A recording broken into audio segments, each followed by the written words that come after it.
Hlavná výhoda pre užívateľa je nová vyprázdňovacia stanica, ktorá je dodávaná k i7. Tá stanica dokáže vyprázdniť zásobník robota až 30 krát, takže užívateľ nemusí pomyslieť na vysávanie aj celé týždne.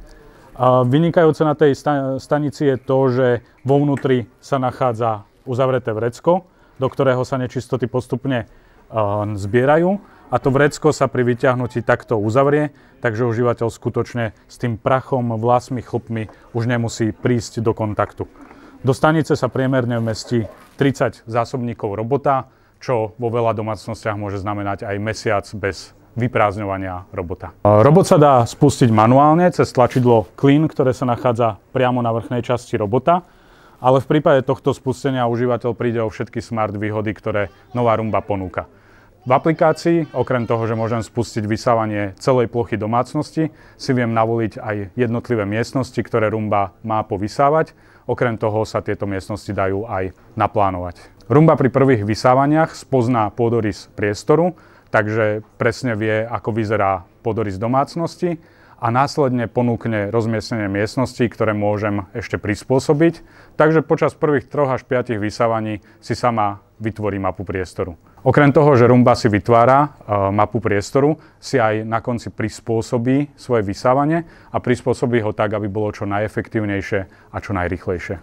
V rámci plánu môžem založiť buď jednorazový plán, pokiaľ len chcem povysávať, keď odídem z domu, ale takisto si viem naplánovať na konkrétne dni v týždni, na konkrétnu hodinu buď celú domácnosť, jednu miestnosť alebo akýkoľvek výber miestností, ktoré doma mám. Základom vysávania je trojstupňový čistiaci systém. Prvým stupňom je bočná kefka, ktorá vymetá nečistoty okolo stien, z kútov okolo nábytku. Nečistoty sa dostávajú na tieto gumené kefy, ktoré sú neustále v kontakte s podlahou. Jedna kefa uvoľňuje nečistoty, druhá kefa ich dvíha a cez ne robot aj priamo vysáva. Všetok povysávaný prach, chlpy, nečistoty sa uložia v tomto zásobníku a prach je filtrovaný cez vysokoučinný filter. Aj napriek tomu, že robot sa vyprázdňuje sám vo vyprázdňovacej stanici, sem tam treba očistiť jednotlivé diely. Pod bočnú kefku, ktorá sa dá jednoducho odskrutkovať, sa namotávajú dlhšie vlasy, takže raz za 2 týždne, mesiac treba skontrolovať bočnú kefku. Hlavné kefy sú bezúdržbové, sú nadizajnované tak, že sa na ne nenamotávajú dlhé vlasy a chlpy, ale takisto by bolo dobre raz za mesiac kontrolovať, či sa nejaký vlas nenachádza v týchto priestoroch. No a pokiaľ chce zákazník, aby bol zásobník úplne čistý, tak ho takto vyťahne z robota.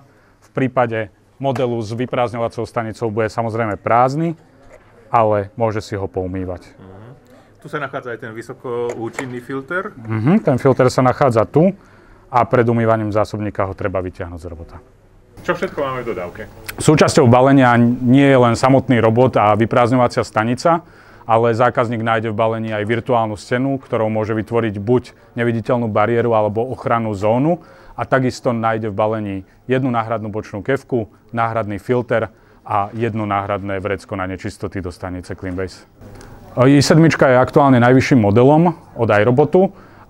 Pod ňou je postavená séria 900, ktorá takisto dokáže povysávať celé podlažie, ale neviem si určovať konkrétne miestnosti.